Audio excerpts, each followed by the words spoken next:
So if you're following my blog, you know my strategy of sector rotation. And that around 15 or 20% of your portfolio should be sector rotation, while you have 30% of large cap growth stocks and 15 to 20% large cap value stocks as a base for your portfolio. And the remaining percentages are mid cap, small cap, real estate, anything you want. But let's talk about the 15% of sector rotation in your portfolio and how to actually manage and do it. Let's say you're a farmer and every season you grow a different vegetable. You can't grow one vegetable for all seasons, it won't do well, right? So you split it up in 2 quarters. If we're, let's say, in spring, you know that you will have to harvest corn in summer. So what do? You plant corn in spring, and when summer comes around, you harvest corn and plant the vegetable that will be growing in autumn. Let's say in autumn you harvest onions and in winter you harvest squash. So when you're currently in summer, you plant onions and harvest corn. In autumn, you plant squash and harvest onions. And in winter, you harvest squash and you plant whatever you will get in spring. Let's say spring onions, just for the goofs. Now take, instead of the season, the economical cycle. You still have the same land in quarters, but instead of vegetables every season, you invest into specific ETFs, index funds, or even stocks if you want, depending on what season the economical cycle is. So the boom would be summer, autumn would be the recession, winter would be the depression, and spring would be the recovery. And you use the exact same strategy here. For example, energy does really well in a boom. Let's say we are in a boom going towards a recession, which we are actually right now. So let's use that as an example. So we know that not all stocks and not all sectors of the economy are doing worse in a recession. So if we're in a boom and let's say energy does really well in a boom, you would have bought energy at the recovery stage.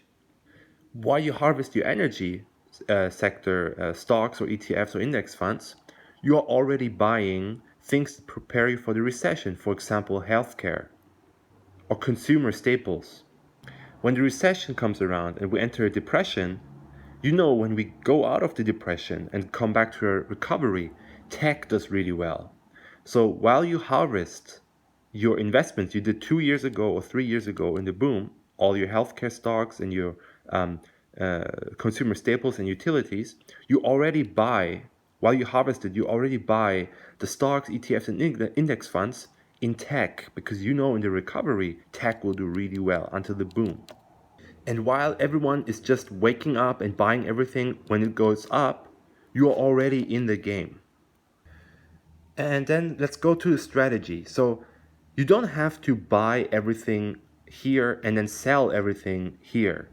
So you can do a lot of research. There's a lot of historical data out there that you can look at. For example, which index of the economy, which sectors of the economy are doing well in what season of the economy, so to speak. And then according to that, you can pick and choose index funds or ETFs that would suit the specific season and what you think would do well in that specific season of the economy. And let's say you buy 10 shares each, okay? Instead of buying 10 shares for the next season, and when that season comes, in this case the boom, and then selling all of them to zero, you just sell half of it, 5. So you're still in the game. And you continue doing that. So let's say 5 here, and once you're back to the boom, once you're back here, you just buy as much as you would have bought earlier, and that is 15. And when the next season comes, so let's say the next harvest season, now you will have 7 in the game, and so on. So it's getting really messy, but I hope you get the point. So in the beginning you had you halved your, so you basically always halve your stock, so you always have some stocks or ETFs in the game instead of selling off everything and then rebuying it next year. And the reason why I suggest you doing that is because let's say 2 years ago, or let's say now, you have 10 shares of a specific stock for $10 each, so it will be $100. If you only sell half of that will go down to $50, right? You own $50 of that asset. But stocks and shares always go up. So if the share price from originally $10 goes up to 20, instead of buying all 10 shares back for $120, your average now, because you're still in the game, is lower than buying it for the full price. That strategy is called dollar cost averaging. And also keep in mind, not your entire portfolio is sector rotation, but just 15%. Your portfolio, I think almost half of your portfolio should be large cap growth stocks and large cap value stocks. That will give you a framework that gives you a stable income of your stocks. So just for example, instead of sector rotating your entire portfolio, like let's say 100% of your shares are sector rotation, you keep a tiny little bit or like a little bit of this land and invest it in some vegetable that grows all year around. And that would be your framework. So I really hope this helps. And if you have any questions, just put it in the comments. And if you're not following my blog yet, you should definitely do that. Thank you so much. Stay smart and take care.